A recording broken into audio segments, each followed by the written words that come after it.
Welcome to the New Discovery Christian Podcast, where you'll find Bible messaging and sermons that will encourage, uplift, and challenge you to a godlier life. Join our community and become inspired to continue living a God-directed life. Welcome again to the New Discovery Podcast. Here I am, Kyle, as your co-host, or I should say host. Need more coffee, I guess. Co-host Parker, co-host McKinley today. And today we're going to be talking about what is the role of a friend in our lives. So what role do they play? What do they contribute to our lives? And possibly what does those friends look like? What is a good friend? And we can go into what do bad friends look like, toxic friends look like, and friends who are healthy that are in our lives. So I may end up starting with the bad, maybe start bad, end on a good note. That's kind of maybe what I'm thinking. So in my mind, when I'm thinking of a role of a friend, I kind of think of some experiences that I've had with friends in the past, and some people that I would even consider my best of friends. And I remember I'm trying to think maybe where to start possibly. But I know there was one guy, and I'll start with this guy, because in middle school, towards the end of middle school, I was on the football team, and he started to become one of my friends. So I had just moved over from California, and so I had a little bit of a hard time adjusting culturally here when I first got here, and I wouldn't say I had any best friends for a few years, if I'm honest. And there's people I would talk to and stuff like that, acquaintances. There's that one guy I would talk to in class and stuff like that, and maybe go over to someone's house, but no one was like really a friend for a while. And I was still dressing in like surfer stuff and stuff like that, and I wasn't quite like on the verge of like, where do I fall on this pendulum I'm coming here? And so I was still kind of like that oddball out surfer dude, so people were still trying to figure me out. And eventually I started to adapt and adjust a little bit. And this one guy, he ended up becoming my friend on the football team. And I would be able to talk with him once in a while, that kind of thing. And he actually kind of gave me a chance. And I would hang out with him after school with some other friends. And some of them weren't really considered friends, but you know, when you have friends of a friend kind of thing. So at least I was kind of somewhat within a group, and that was starting to happen, I remember. And there was another guy who became my best friend before him, but he doesn't really apply yet, I would suppose. He's more in the good range. So, you know, we continued to be friends throughout high school. And for context, I had gotten out of church around this stage, and I wouldn't come back until I was probably about 16 or 17, I think. So this is probably like 7th grade, something like that for context. And so I'm just living a non-Christian life at this point, not going to youth group, not going to church. I mean, we're talking nothing. And so as I became friends with him, some other toxic things started to enter into my life, and especially within that group. And it's not just him specifically, but a lot of them I do remember specifically. And I think it was in middle school. I remember he was searching in the library on like pornography, I remember. And I remember that very vividly, is that I was like, first of all, how could he even do that? I'm like amazed that he could even do that in the middle school library. Like this is like 8th grade or something like that. And I was kind of like, dude, like turn that off. Like, what are you doing? He's just like, and he's just thinking like, I can get away with this. But it was like further than that. Like he went home and like looked at all this stuff for like a long period of time, I found out. And then like, he's like, what's the big deal to even do it here? And in my mind, I was just like, dude, just like, you know, I had gotten out of church and stuff like that, but I was just like, I remember it was like, wow, that's like really bad. And I remember he did that there. And he also did it in the computer lab when we were in 8th grade too. And I remember that was not a very good taste in my mouth when that happened. And if I was grounded in the church, and I was grounded in a small group, I remember I would have just like gotten that guy out of my life. But this guy continued to be a part of my life for years, and even after high school. But I remember that continued on, and he really had a toxic mentality to him. So that same mindset that he has, I mean, you could think he's looking at that in the library, and he continued to like boast about it in high school in the locker room and stuff like that. And you're supposed to be like a man. And, they'd ask me like, if I'm doing that, and, that's one thing to like have like a temptation to look at that. And you're like, you need to fix it. And there's like another thing where like you're boasting about it. And I remember him doing that heavily tempted me in that area by doing that. Like the whole group was like that, not just him, but like the whole group of people I was talking about, like they're all talking about, and I'm just kind of like sitting there just like off to the sidelines, I'm like, dude, and it's kind of like very tempting what they're saying. And now it's like a boasting man kind of thing. And again, a toxic situation. If I was grounded in a church, like I would have just gotten the heck out of there. Smell the toxicity. This is bad for me. But again, I didn't. It was like that sense of community wasn't at church. It wasn't with good people, and I didn't find it there. It's like this is it. Like if I let that go, it's like everything is gone. And I remember that just in my mind. So sadly, that was a temptation that ended up happening, and then I was exposed, to a certain degree to pornography because of that influence of them. And I remember that specifically. That because of that situation with them, that ended up happening to me. And I've always remembered there's good peer pressure and then there's bad peer pressure. And that was a bad form of peer pressure that I really wish I didn't have in my life. It was very toxic to me. And it went further than that. And I remember vividly again, where this point I'm a Christian. So I'm trying to remember what year that was. So I graduated in 13. It was either 11 or 12, 2011, 12, something like that. And I remember it was, so again, I don't remember if this was the first prom of 11th grade or 12th. I think it was 11th grade, I think. And he was talking about a girl he was going to bring to prom. And so I remember the way he talked to her like in person. And, he's just like, I love you and blah, gushy and all that stuff. And, I care for you so much and everything. And so that's the only first side I saw of him at first. He was trying to woo her, I guess. And then I remember one day he's in the locker room and he's talking about like after prom, and they're like, you want to like date her or something like that. And I mean, I guess that's kind of what I was thinking. And then he's like, nah, man, it's like after prom, I'm going to get what I want. I can't repeat what he said. And then I'm just like out of there. And I remember I was just like, and so I'm a Christian by this point, and I just remember his comment like that really put a distance between me and him, because I was just like, this guy's acting so fake and so selfish by doing that. And I remember just how wrong that felt when he did that. And so he does continue to be a part of my life, but I kind of distance myself a bit from him. And then there's some other people who end up becoming my friends, and they're, I would say, a lot better than him.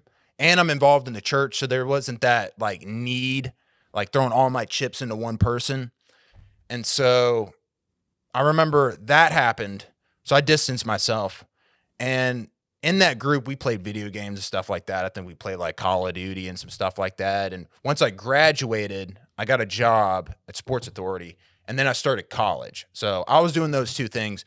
For context, he didn't have a job and he wasn't going to college. So he has all this free time.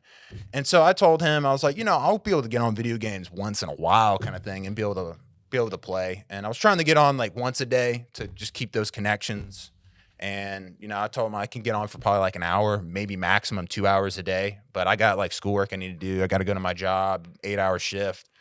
And eventually he came to a point where I remember this too, is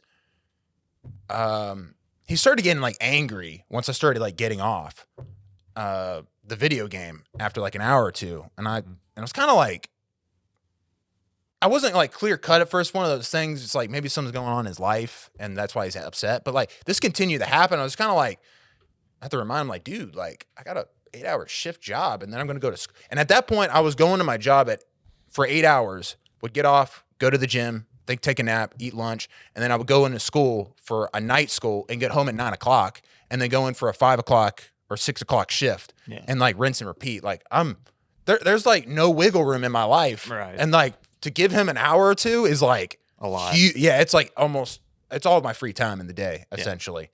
And eventually I told him, I was like, dude, you understand like how much time I'm actually giving to you? And honestly, I should reduce it. In fact, that's kind of what I'm trying to tell you is I need to reduce it a bit because I'm just like rinse and repeat, just boom, boom, boom, boom with everything. And he was just like, dude, you're just like a bad friend. I was like a bad friend. And then I explained everything that I just said to him. I said, dude, I'm giving you like everything right now as a friend. And you're being selfish because you have so much free time in the day, not going to a job, no school or anything like that.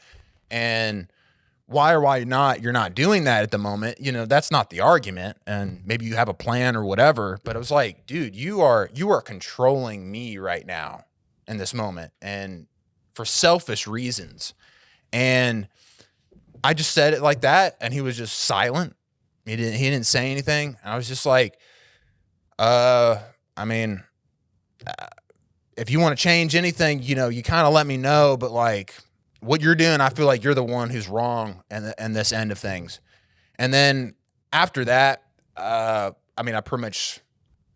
didn't never talk to him again, but over years now, it's just been a few texts and stuff like that. He eventually joined the Marines. He went over to South Korea and stuff and was stationed, and he eventually got married and stuff. And I want the best for the guy and everything like that. But I just remember that experience between those things.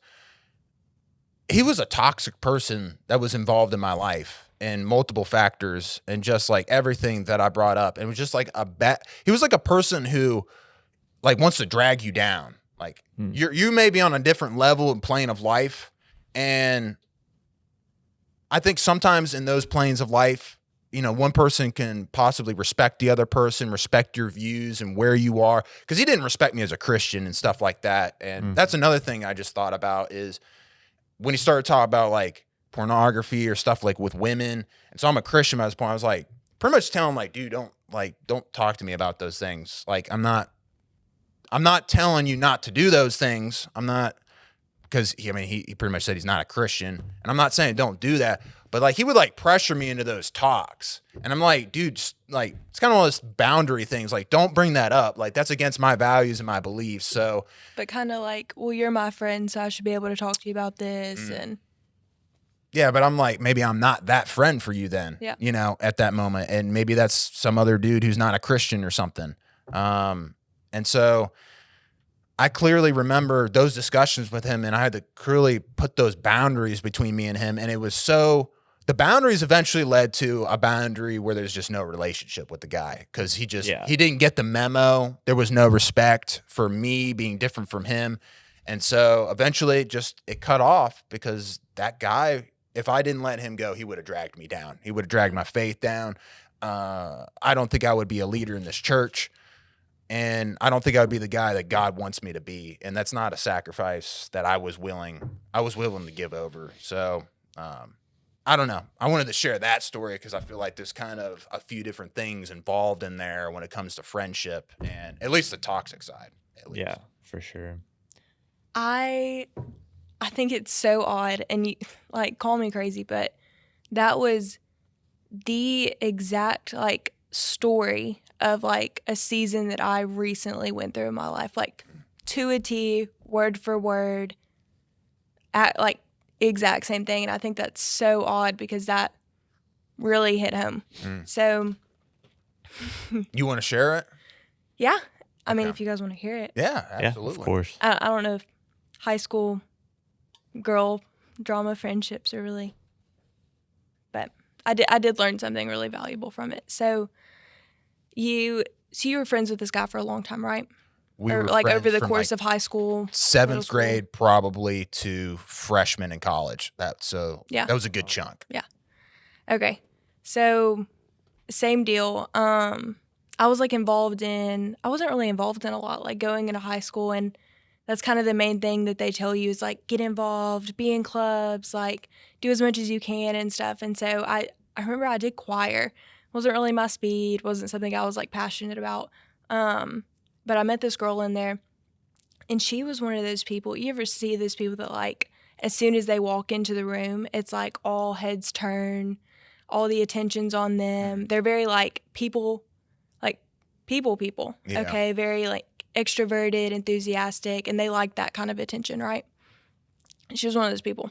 And so you could just tell, like, every day in class, and me and her had classes together too, she was just that type of person. Like, when she spoke, everybody wanted to know what she was saying. And she was very, like, popular around school with guys, with every kind of friend group. And, you know, I wanted to be her friend so bad because like you said, you didn't really have any best friends for a long time. I didn't.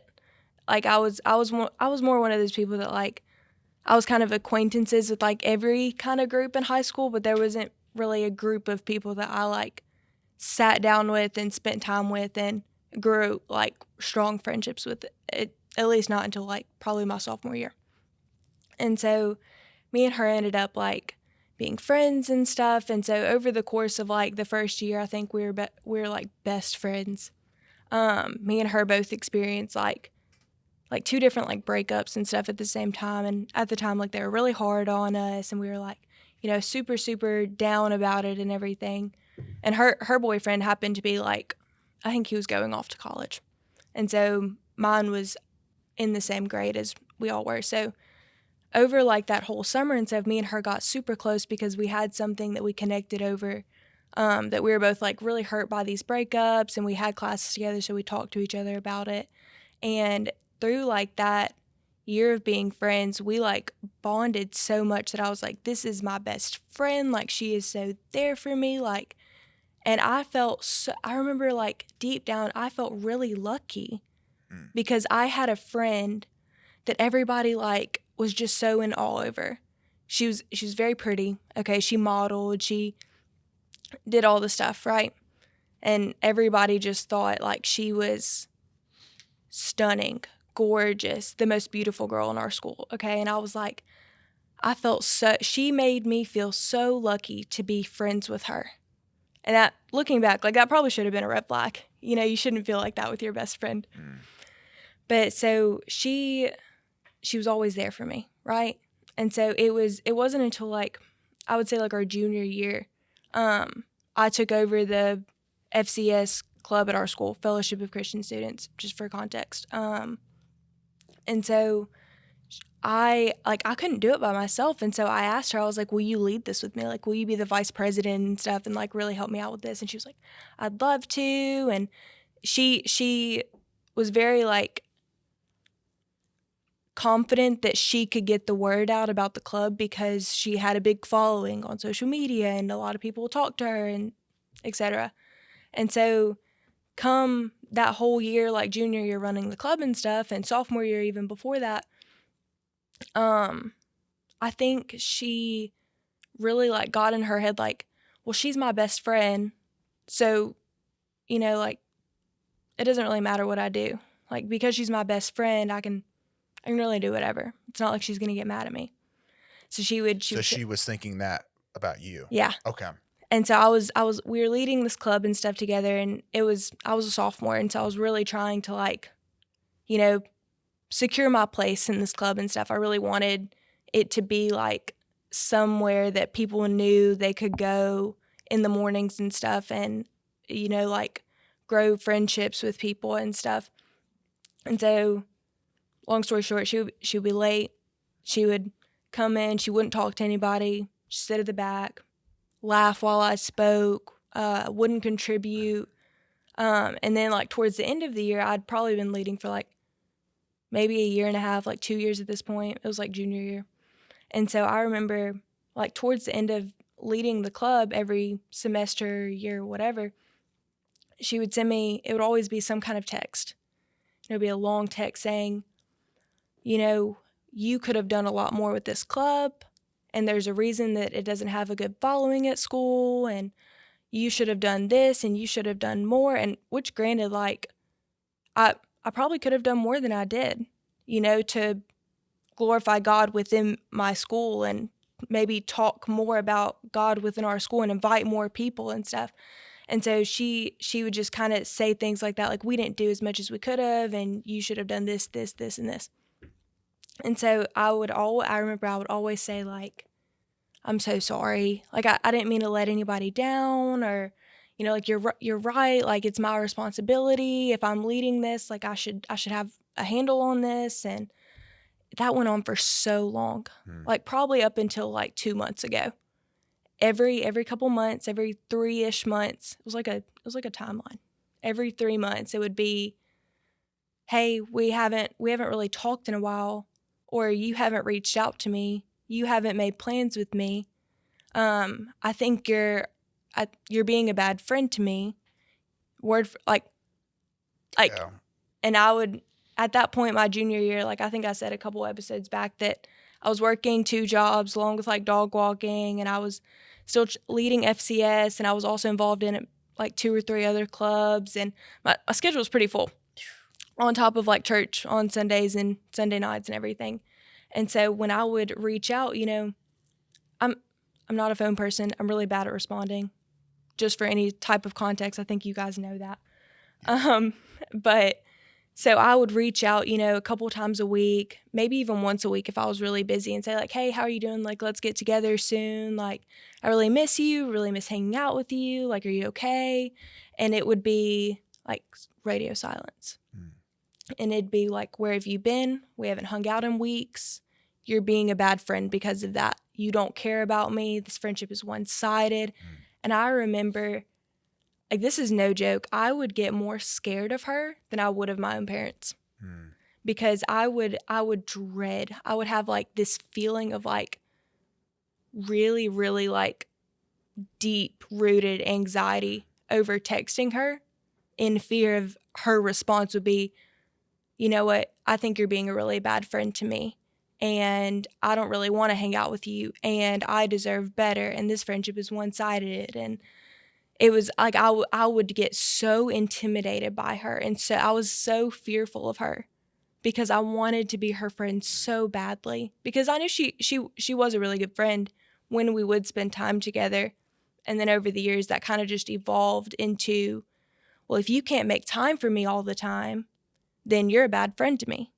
And if you can't do that because you're busy or whatever, then I'm not a priority to you. And that like gave me such a long-term period of, and just to say, it really did spill into all of my other friendships, because I would, anytime like I would have a friend or something, and I would always make sure to check in on them and be like, oh, are you okay? Like, oh, let's hang out. And I would, so my whole junior year, instead of focusing on my schoolwork, instead of, serving in my community, like in church and stuff, I would be out with my friends like 4 nights a week. Or like, if I wasn't working, I was out with my friends. After I got done with a shift and it was 10, 11 o'clock, I was going out with my friends, because I just wanted so badly to maintain those relationships and to feel like a good friend. I never wanted anybody to think she's such a bad friend, like she's not a good person. And I think in high school, a lot of girls, and it was really interesting to hear like your perspective, a lot of guys probably feel like that too. Like, oh, I want to have friends. Like, I want to have a group, You don't want to feel out of place, or like you don't belong in a friend group in high school and stuff. And it was such a weird like thought looking back, like, wow, that probably was a really toxic friendship that may have started out really, really healthy, because we did need each other in that season. Like, we grew closer together, and we were really there for each other because we knew what each other were going through and stuff, or one another were going through. But it evolved in, we were trying so hard to like fit each other in to our own individual lives, when maybe all along that friendship was only meant for a certain season in our lives to teach us something. So that was just something that like I took and went with as a really big teaching moment. Yeah, I think that's I always love stories, because in the stories you get a lot of different practical aspects that are involved in a situation, or problems with people, or good things with people. Because I mean, that's kind of what it felt like with me, with the one friend that I had was anytime. I mean, isn't it such a bad thing when you want to go spend time with your own friend and you feel anxious because you feel like they're going to tell you you're a bad friend I was just or you don't always make enough so time for them? scared that I was going to say something wrong or do something wrong or make her upset or make her angry and I was like walking on eggshells. And at that point, like after so long, I wasn't even the person that she was friends with to begin with. It was the person she ended up being friends with it wasn't me. Like I acted completely different around her. It was all, I would act exactly the way she would act. Like I would try and become this version that she would like better, if that makes sense. That makes sense. Yeah. You wanted to fit her. What's that? It's like the game that little children play. They got like the different shapes and they had to put the shape in there. Like you had to be like the star shape, but you were like a triangle shape kind of thing. Yeah. I mean, that's kind of what I felt like with the guy I was talking about. Because he kept tempting me into all those things. Like, dude, I'm different than you. Like, and if you're not, and eventually it clicked in my mind, if you're not okay with me being different than you, then like, it was kind of like, I'm not gonna be fake. Like, I'm gonna be me.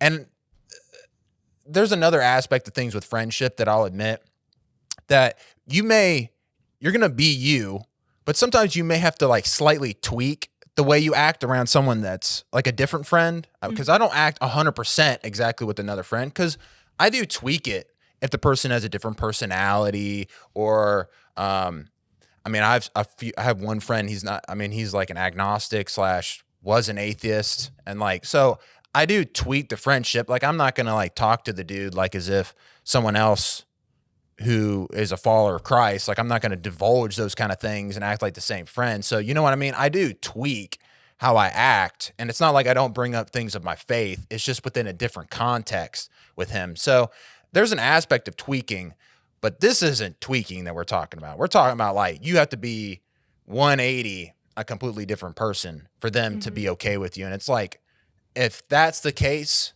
then it needs to be someone else. It needs to end. And that's kind of how I felt with him. And I felt good when I ended it. That's the funniest thing is when I ended it, I felt fantastic. I felt great. Like it felt like a huge load was taken off of my shoulders and that was like crippling me. And I was like, wow, I'm feeling so much better now. I feel like free to be me with other people now. And God provided all of those friends afterwards, more than I can ever imagine afterwards. So I just had to put faith in God. And I think I even prayed about it too. I was like, God, I don't want to let him go, but I was like, I'm afraid to kind of let him go. And I mean, I want to be a faithful friend, and I was like, but I think you want me to get rid of him. He's a bad influence and toxic towards just my life in general. And so afterwards, God provided since then. I mean, even till now in ways I can't even imagine. So, Parker, how about you though, man? Well, I mean, I have good friends too, I guess. So I don't really have any, like, I honestly don't have any like bad stories. I've been like very, very lucky. But I thought something kind of a common theme, and you can correct me if I'm wrong, but it seemed like your toxic friends kind of tried to force you a certain way, a lot of pressure on you to do certain things. And this is Proverbs 1:8-19. I just want to read it real quick because I think it kind of ties into what y'all were saying. But it says, "Hear, my son, your father's instruction, and do not forsake your mother's teaching. Indeed, they are a graceful wreath to your head, and ornaments around your neck. My son, if sinners entice you, do not consent. If they say, 'Come with us,' let us lie and wait for blood. Let us ambush the innocent without cause. Let us swallow them alive like Sheol, even whole as those who go down to the pit. We shall find all kinds of precious wealth. We shall fill our houses with spoil. Throw in your lot with us. We shall all have one purse. My son, do not walk in the path with them. Keep your feet from their path, for their feet run to evil, and they hasten to shed blood. Indeed, it is useless to spread the net in the eyes of any bird, but they lie in wait for their own blood. They ambush their own lives. So are the ways of everyone who gains by violence. It takes away the life of its possessor." And kind of the idea here is that these people that he's warning that this father's warning their son about. Now, obviously, you're probably not going to ambush and kill somebody and, with your friends. At least I would hope not. But the same kind of concept applies, right? Like they're kind of forcing you or pushing you to do something that you're not comfortable with. In the case with the guy at the library, or maybe they're just blaming you for not being a real friend, even though you're spending like all your time with them. And it kind of, I think the idea here is that like, cause you kind of questions like, well, should I actually cut these people out of my life, or should I like, cause isn't it my job as a Christian to like help these people? And this may be controversial, so you feel free to disagree with me, but I think it's perfectly fine to just cut people out of your life. I mean, think about Jesus for a second when he was here on earth. He wasn't best friends with everybody because there's not enough time in the day. Now, obviously he's God, so I don't want to run with that too far, but there's nothing wrong with having like really close friends and then kind of being, separated a little bit. But I will say this, and there's other verses in Proverbs that I'm not going to go to now. But the one thing, if you do decide to like kind of cut these people out of your life, I would try, this is kind of where I'm at, or in my opinion, is to try to stay somewhat in touch, because if they're living like some kind of crazy lifestyle, eventually it's going to catch up to them. Like you just can't, here's what I've seen. So I'm 23, so I've been out of high school for about 5 years. Most of the people that didn't live the best lifestyle, it usually took about 2 or 3 years to catch up to them. Now, some people, get away with it, and hopefully they can get away with no scratch. Like that's, that would be ideal, but unfortunately, like it usually doesn't work that way. And it kind of, I won't read it now. You can, if you're at home, you can read this, but it's the end of Proverbs 1. Basically it just says that the waywardness of the naive shall kill them, and the complacency of fools shall destroy them, because they didn't, listen to the words of the wise. I'm paraphrasing, but when that lifestyle does catch up to them, okay, they're not going to call their non-Christian friends, okay, because what are they going to do? They're just as miserable as they are, right? They're going to call you in that moment. So to kind of, I guess, I don't know, we might have to do a part 2, but to kind of, I guess, transition from the bad to the good, you can take these toxic relationships, kind of set them aside for a little bit, and then once the other person matures, or maybe sees, kind of the lifestyle changes to where it's like, okay, this is compatible now, you can always come back to it. And, I guess, I don't know if amend's the word, but build that friendship again. Yeah, that's some good stuff right there. I think we'll end up doing a part 2, because I think time-wise, I think we're very capable of going to a part 2. For sure. But I like what you brought up here with the scripture at the end, because in the end, you can cut people off. And another thought is, we're talking about scripture here for a minute, is Jesus was also a person that was not concerned with whether people liked him or not. Yeah. It's so easy to read Jesus as, and he is these things, and I'm just exaggerating a little bit, but the Jesus who all he does is he's only compassionate, he's only loving, he's only showing kindness to people, and that's kind of it. We kind of wash our hands and we forget about the Jesus who says, "You're a brood of vipers. Pretty much, you're going to hell, and your father's Satan." And I mean, telling people, "I am the way, the truth, and the life." Kind of like saying, like, if you want a relationship with God, you're coming through me, bud. Like, those are very controversial things he says, and he knows what he's saying. He's not thinking, what I'm thinking and what I'm going to say is things to make people like me. That's not what he's thinking. He's thinking, what is the truth? And he even says proverbs and things like that literally shake people up. Literally, if I can say the word, triggers them. He intentionally does that. He wants them shaken up. You just read the Sermon on the Mount. If you don't get triggered in some way on the Sermon on the Mount, you're not reading it right. That's all I can say.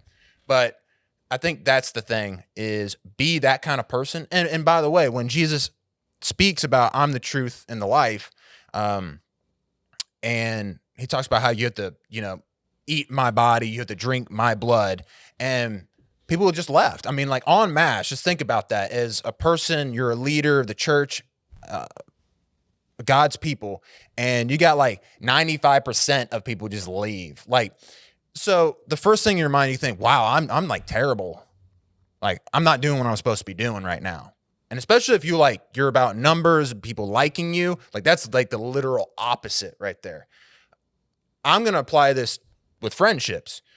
Be you, stand for what you believe for, your values. Don't be concerned about if people like you or not as much. Now, to a certain extent, don't be a jerk with your friends constantly or anything like that and put them down. That's not what I'm talking about. That's a whole nother discussion. But Jesus is being him. And if you don't like that, then this doesn't have to be here. And you know what? In the end, and here's the good part. Once all the masses leave, then he looks around and he looks at his disciples. Are you guys not going to leave too?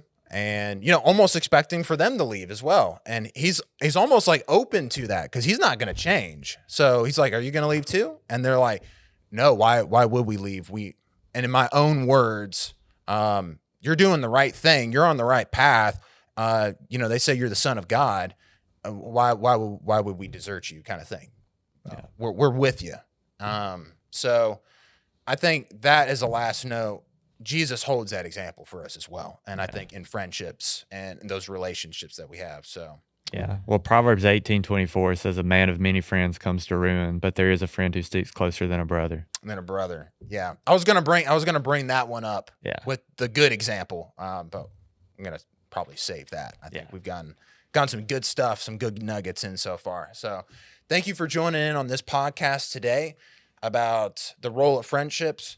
I think we're definitely going to do a part 2 because we mostly went into toxic friendships at this point. So I guess we did end on a bad note, didn't we? Well, I don't know. I brought up Parker brought you have a friend in Jesus. There's your good note. You have a friend in me. Speak Isn't truth in love. Iron sharpens iron. I think Parker kind of brought us out of it. Yeah, Parker. Yeah. Let me just transition from the good, from the bad to the good. Lighten it up a little bit in scripture. Thank you. I like it because I didn't leave it on a light note.